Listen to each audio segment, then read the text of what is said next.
We're delighted this evening to be able to host Kyle Mills. Some of you may know that he writes the wonderful Vince Flynn series that features Mitch Rapp. Mitch is the leading character. Vince wrote it for several years. Unfortunately, we lost Vince a few years ago, and Kyle has taken over as the author of the Vince Flynn series. And the new book that is out as of yesterday, I believe, is called Total Power. So I have Kyle with us this evening on Zoom. Hopefully you're all in the room or getting settled into the room, I should say. And so let me mention that Kyle is with me, and he is here with us via Wyoming. So tell us, Kyle, how is the weather? What do you see of the smoke and the fires out there? Oh, the weather's great right now. A lot of smoke. Though we had two fires only a few miles from here last week. Unfortunately, we got a snowstorm, so it put them all out. But it's still hard to see the mountains. Well, we are fortunate we haven't got that S word yet, although I am sure it's coming as time marches on. But tonight, I want to talk to you a little bit about your book, Total Power.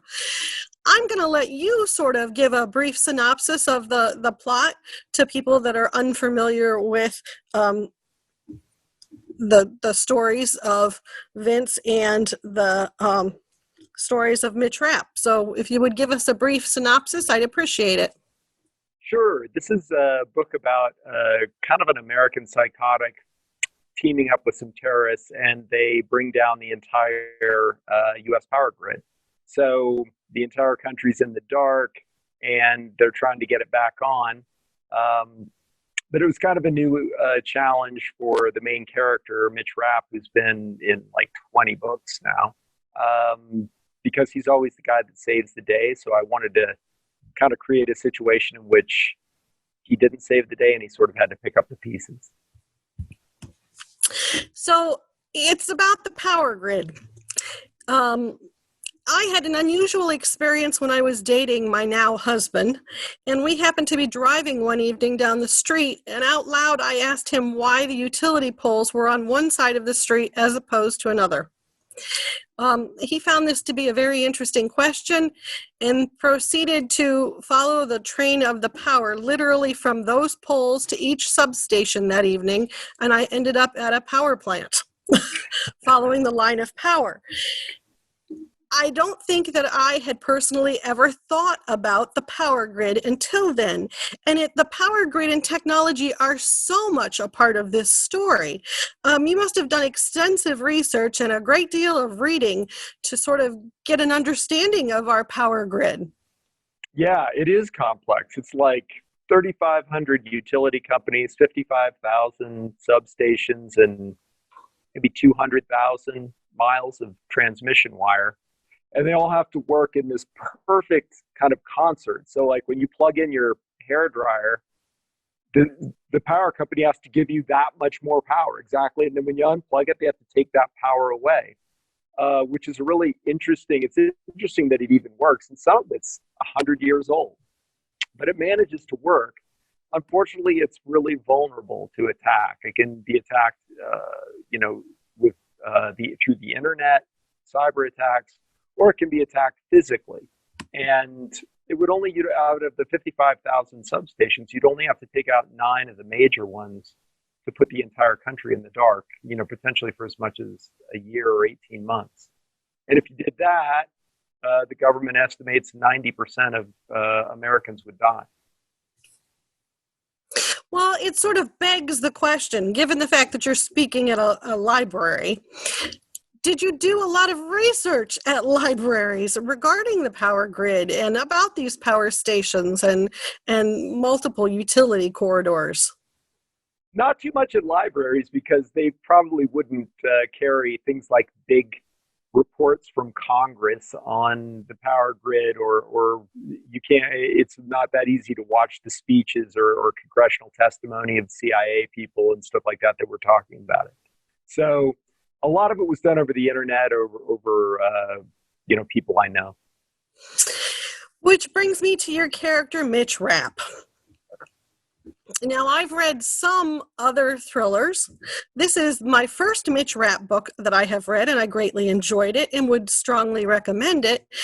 But what do you think about Mitch sets him separate or different than a Jack Ryan or a Jack Reacher or any of the other techno thriller lead characters? I mean, certainly there are a number of them out there these days. Well, I mean, it kind of depends on who you exactly compare it to. I consider Jack Ryan to be a much more intellectual guy, and those to be much more technical, the books that Tom wrote. So, and then with Lee Child's character, that's more drawn in. So not as, it's not kind of the big threat to the world every single time. So with Mitch, he's an interesting character because we've known him since he was in college. We saw him go into the CIA, and now we followed him kind of in real time for 20 odd years, and now he's in his mid 40s. So I think he's a character that feels very real to people. His life has taken a lot of twists and turns, and he's evolved from it. And it's always the very big mission. It's kind of the earth-shattering, save the world kind of stuff, which is a lot of fun.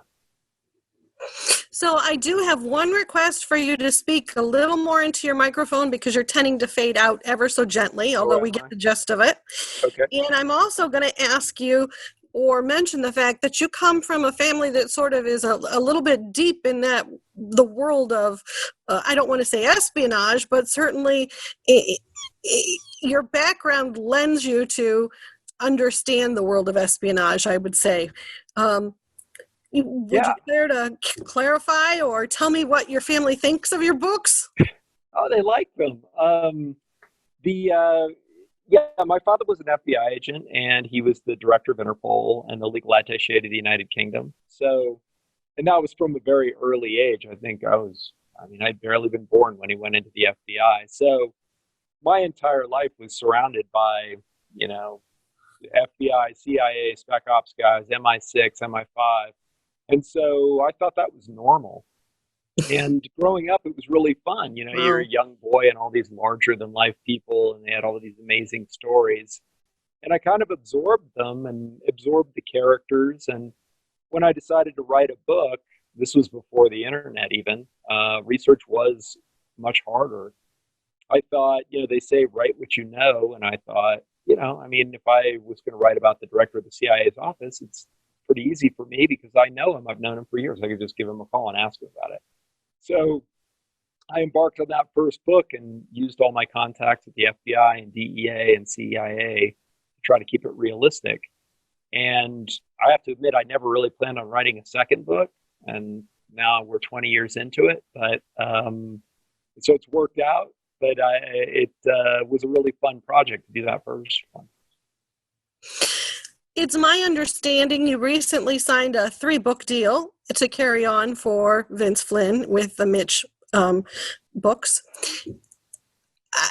We're kind of living in a strange time, and we sort of alluded to that with the smoke from the fires and the fact that we're doing this by Zoom, which sort of leads me to the future and your future books. Do you intend to perhaps set one in the time of this very bizarre virus and COVID and masks and, it's sort of a different time. And I wonder if how Mitch would cope with all of it. Oh, he'd be annoyed. Yeah, and so interestingly, my last book, Lethal Agent, was about a coronavirus.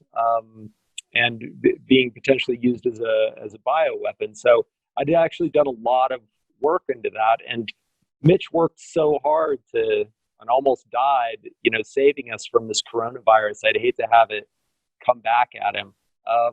So no, I think it would take some of the fun out of it. You can't travel, you can't have meetings at the White House. All this stuff I think it'd be a little weird. So in the universe that's been created, which is kind of an alternate universe around Mitch Rapp,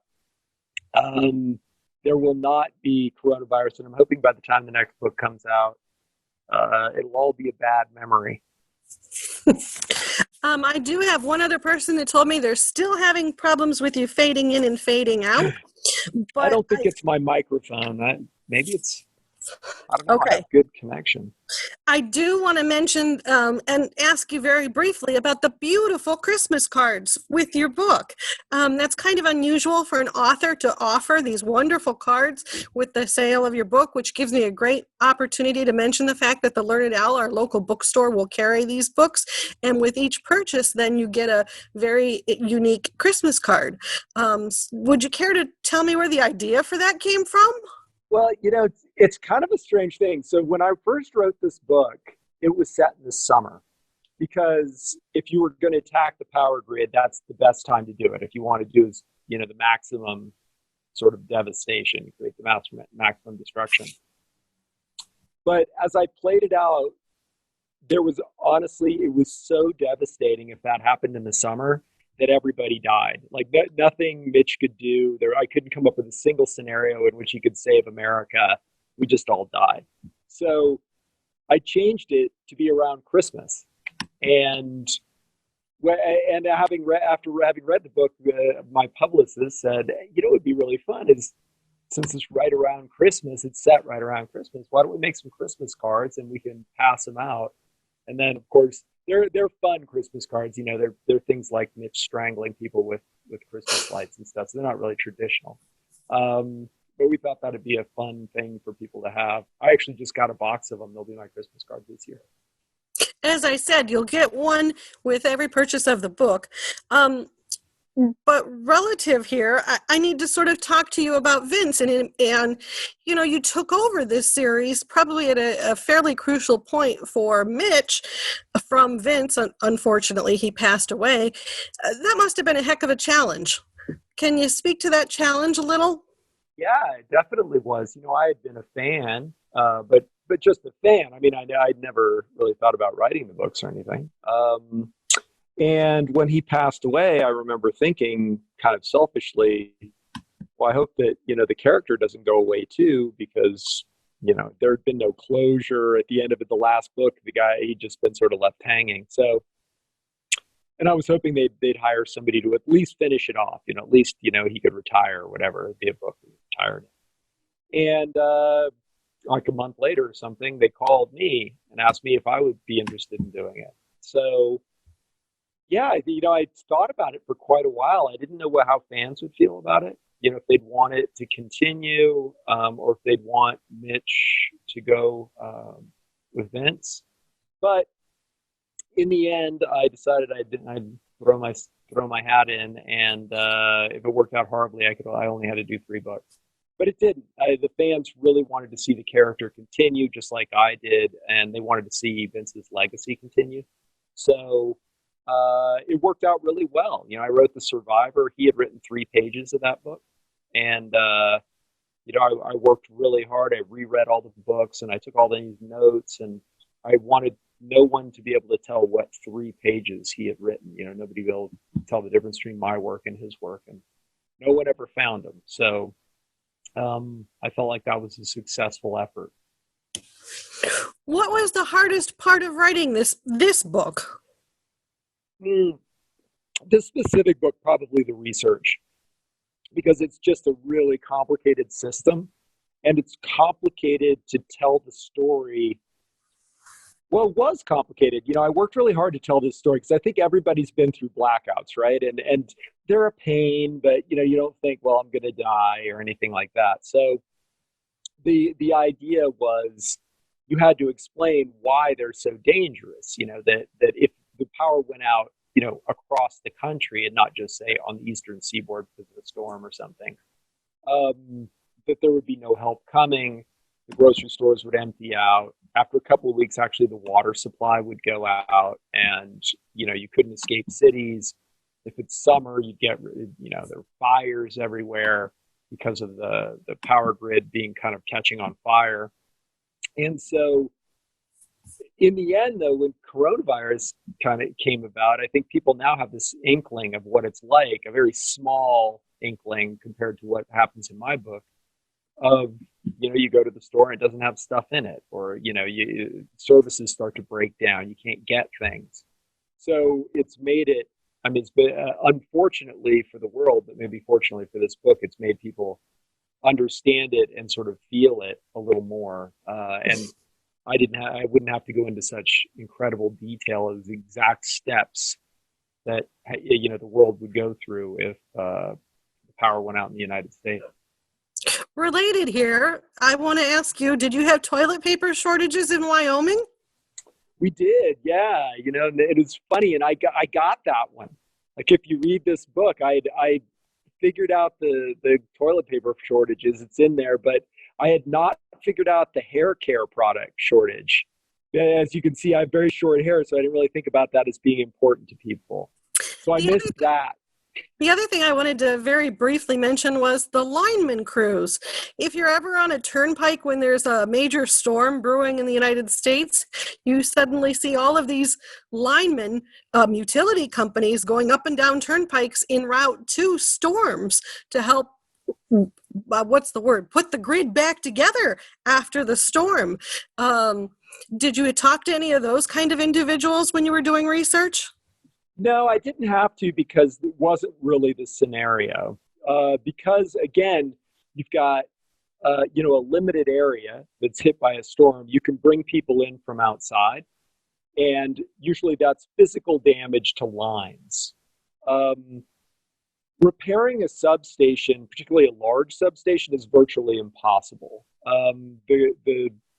Some of the equipment is huge. I mean, some of it's huge, so large and so old that it came in on railways that don't exist anymore. You can't even drive it down a highway.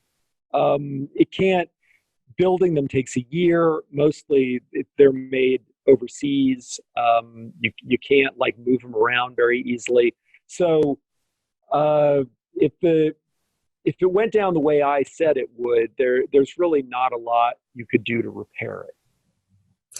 I wanted to briefly touch on politics here. Did I read correctly that Mitch is a bit of a conspiracy theorist? No, not Mitch, the villain. The villain. In this book. Yeah, which wasn't planned. I was writing him, and he started thinking about conspiracies and how, the moon landing had never happened. But it makes him very suspicious of everything and everybody. And he's a brilliant guy. So combined, it makes him really hard to catch, because he's suspicious of everything, and he's planned this for years and years. So he's planned for every eventuality. I also wanted to touch on what you read. Certainly you have to read a wide variety of things to be aware of everything from whether a engine has gasoline or a tank has gasoline in it to toilet paper virtually. I'm sure you read for pleasure. What is it that you read? Well, I mean, that's all a lot of research stuff. And then, my educational background, oddly, is in economics. And so I still love economics. And economics is sort of the business of taking a bunch of data and figuring out how it's going to play out in the world going forward. So this is sort of an economic problem. As far as reading goes, for pleasure, I read a really wide variety of stuff. And I'm trying to become fluent in Spanish, so I only read books in Spanish now. So I only allow myself to. So the last book I'm reading right now, a book called The Murmur of the Bees, or The Buzz of the Bees. I'm translating out of Spanish. And I just read The Shadow of the Wind, which I think is translated into English as well, which is a terrific book. But nothing to do with.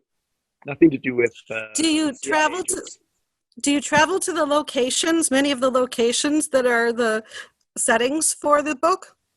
Yeah, almost all of them. Obviously much harder now, so I had to kind of lean on places you've already been. So like in the opening of this book, it's in Granada, Spain, and at the Granada, Spain airport. I actually live in Granada, kind of half time. So I'm supposed to be there now, but I couldn't fly because of coronavirus. So I knew that airport really well, and I was, you don't have to worry too much about making mistakes, because people get on you for it if you make a mistake. Someone asked what your favorite snack is when you're writing. Well, I never eat while I'm writing, to be honest with you. I drink an enormous number of fizzy waters out of a can, though. That would probably be my snack. And roughly how long do you write each day? Kind of just depends on what I'm doing. When I'm outlining, I write until like it turns off. I have this sort of switch in my head sometimes that things are going great, and then it's over. I don't have any more ideas, and I can feel it trip, and then I know that I'm just wasting my time. And that could be 10 hours. It could be an hour. It just depends on the day.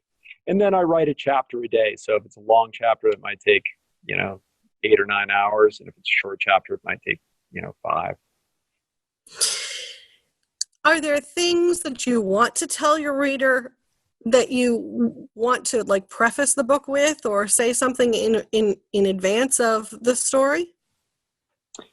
Depending on the book, sometimes. I mean, this book, there's actually is a preface in it, and it talks about the research and how I had to obscure things because I didn't want to. I like things to be very realistic, but you don't want to give away too much, where somebody might actually try to perpetrate an attack based on the blueprint that you've laid out for them. It's sort of a balancing act that you write as a thriller writer, that you don't want to give people ideas, but you want to make it, as realistic as possible.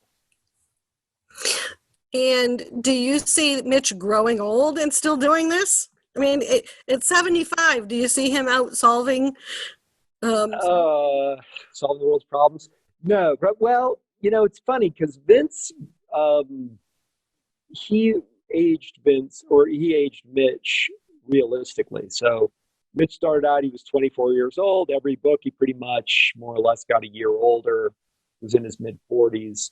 And the other characters were the same way. And like when I inherited the series, for instance, there was a character, Stam Hurley. And I sat down and did all the math on all the characters, see how old they were. And like Stan, who was kind of an operative, CIA operative guy, I figured he was 82 or something. And I thought that's probably a little old to be chasing the bad guys and jumping through windows. So I killed him off. And after that, I just stopped aging everybody. So Mitch will be kind of perpetually mid 40s now. I guess my next question really sort of addresses Mitch in a whole nother way. Certainly, you've got to talk about the vulnerability of a man in addition to the external plot to some degree. I mean, but on the other hand, I'm not sure that a lot of your readers want to hear that he's soft and mushy and, might have an insecurity complex. Is there a sort of a balancing act there that you have to divulge some things but not others? Yeah, Mitch is definitely the superhero kind of guy, like the outlaw Josie Wales, right? You don't want to see Superman bleed. So he's the guy that's always going to be on top of it. He's good with the gun. But you have to make him human, and everybody's affected by things that happen to them. So, with him, his wife was killed, and that had a huge effect on him. This is when Vince was writing the series, but he turned very dark and became really frustrated, and it changed him on a very deep level. When I took it over, I had him start coming out of that. He's got a kind of girlfriend now. She has a daughter, so he's kind of having to think a little bit like a father. In the new book, I just wrote a chapter where he had to go, pick her up from school, which is not something that Rapp would normally do, but he has no choice now.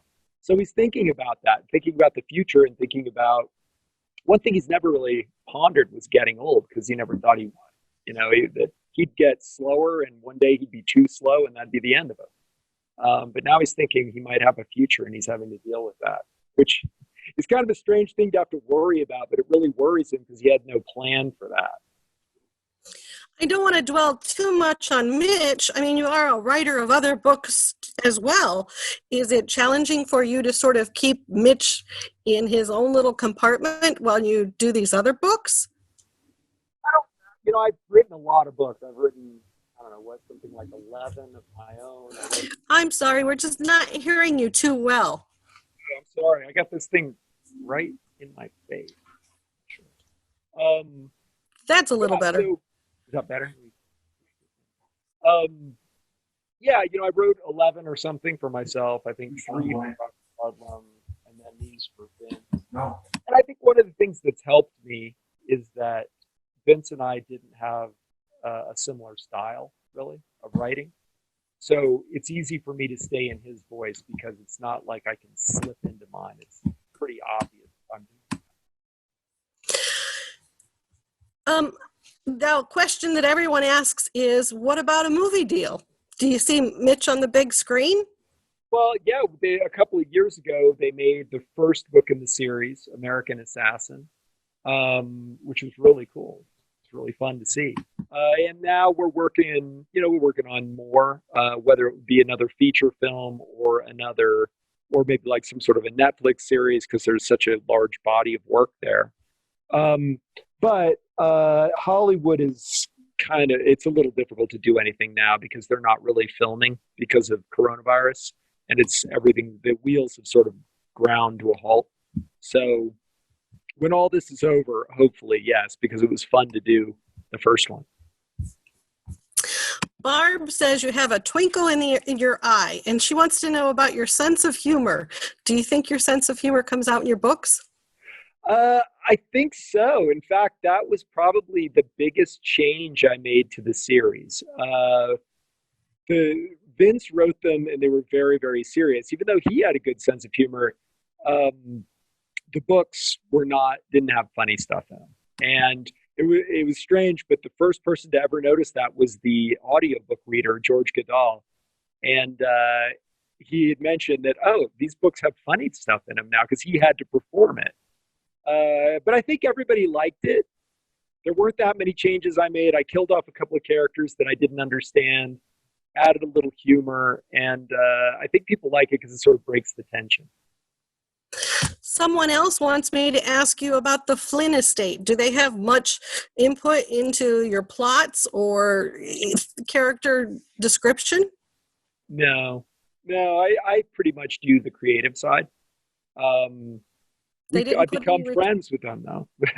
We've become friends. In fact, I did an event just recently where one of his brothers interviewed me. So, but as far as writing the books, no, that's more my sphere of influence. They don't put any restrictions on you. I mean, not really. I mean, if I did something crazy, they probably, if I tried to make, Mitch, quit the CIA and become a hairdresser or something, they probably put their foot down. But I'm not going to do that. So. Let's see, what else can I ask you? Let's talk a little more about the threat to the power system. Do you perceive that that's still a viable threat to us today? Yeah, I think it's probably the number one weakness America has. They've been talking about it forever. There's been some legislation to kind of, I don't know, how the government is. They pass something so that they can think about it now. So they pass something so they can think about it now, and they're going to spend 2 years thinking about it. Hopefully they'll do something about it. I mean, the director of the NSA flat out has said that he thinks there are countries in the world that could shut off our entire power grid right now if they wanted to. So I don't know. I mean, I would give up a lot. I'd give up an aircraft carrier to fix this because, I mean, I don't know why, if you wanted to go to war with the United States, you wouldn't just flip a couple of switches and kill us all, as opposed to going through the trouble of shooting any missiles or invading. But we'll see. Do you have people within the security professions that offer you critiques or tell you how realistic they are? What do professionals in that industry have to say about your plot? I think generally they do like it. I mean, I've talked to some people in the electrical, sort of the power grid industry, and they feel like it's, pretty realistic. And then, yeah, with the intelligence people, just people I've known for over the years or contacts I've picked up, I have a few people that I work with a lot, like a firearms expert. I don't have a lot of expertise in firearms, so he helps me do all that kind of stuff. It kind of depends on the book. Some are heavy in one thing or light in others. Some need a ton of research or a lot of input. Others, I know what I'm doing, or I know like the subjects that I'm talking about. So it kind of depends on the book. From beginning until the end, when the actual reader gets the book in their hand, how long of a process is this? From beginning to end. So from the day I think up an idea to getting into somebody's hands, maybe 18 months. Takes me about a year to write it. And then, by the time I turn it in, it goes to editing, covers are done, all that stuff. I think, probably about 18 months. Someone else wants to know, is there a group of international thriller writers that get together for a convention or a conference every year? Yep, it's actually called the International Thriller Writers Association. Wow. Didn't do it this year because you couldn't because of coronavirus, so it was an online thing, but it's called ITW. And you can go to the, all the big thriller writers go, and you can go and attend and meet them all and chit chat. It's actually a lot of fun. Well, I wanted to take a moment and check and see if there are any other questions from the audience. Let me look in the box here. Someone wanted to know about your thought process. How do you develop that plot? For me, it's pretty kind of, I have a plotting thought process. I come up with an idea and then I just slowly build on that idea, and I write really long outlines. So I'll write just idea after idea after idea, and then one idea will relate to another idea, and then it all has to be kind of trimmed down because a lot of the ideas aren't very good, until I get what's usually a really major outline. It's really long, hundreds of pages. And only then do I start writing. So it's kind of a free flow? At the beginning. Follow the outline? Yeah, well, once I've got the outline, then I kind of write. Each chapter is outlined, and then I don't necessarily follow it because the development of the outline has allowed me kind of to understand the universe I'm trying to create enough that the characters can go off in their own direction because they do that. You'll be writing along and this thing that you had planned doesn't work out, or the characters don't want to do it. So they go off on their own tangents, and then you have to figure out how to pull it back. Can you tease us with any surprises that might be coming in future books? Well, I think in the future, the next three are going to be kind of about a lot of internal threats, the politics in the United States, for instance. I think that's probably, from an attack from outside, I would say the power grid, an attack from, a problem with the world would be pandemic. But, the clear and present danger to the United States right now is our dysfunctional politics. So I'm going to focus on that for a little while. I think, I couldn't decide whether I wanted to or not, if I wanted to just pull back and, focus on Mitch and maybe something in his history, or if I wanted to dive into the sort of political pool and whether there be water in it or not. And I decided the latter would be more interesting. Someone else asked about future collaborations with other thriller writers. Are there characters or other writers that you'd like to work with on a collaboration? Yeah. I've never collaborated on a book, and probably the biggest person I've talked about it with would be Brad Thor. We've been talking about doing that for probably 20 years, and we've just never gotten around to it. So one day, I think it'd be fun to do, even if it was just a little kind of half short story, half novella, thing with them, and I don't know, do it for charity or something. It'd be a lot of fun. Has the government ever told you that you're coming close to writing our national secrets? Well, people I've known have said, "Oh, that was good. You got really close on that." Nobody's ever gotten me in trouble. Nobody's ever showed up at my door, so I feel like that's a positive. Well, I want to take a moment and say thank you. We've really enjoyed having a conversation with you, and we're looking forward to reading more books about Mitch and I hope that everybody will take a moment and go to the Learned Owl and purchase this wonderful book. Do you have any lasting thoughts?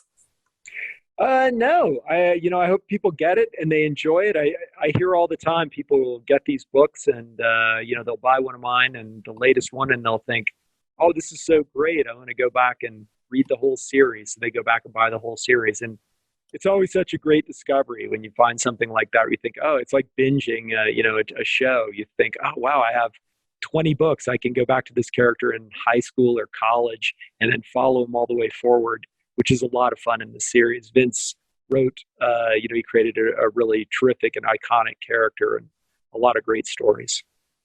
We do have one more question. Someone asked if you are influenced at all by any of the movies you see.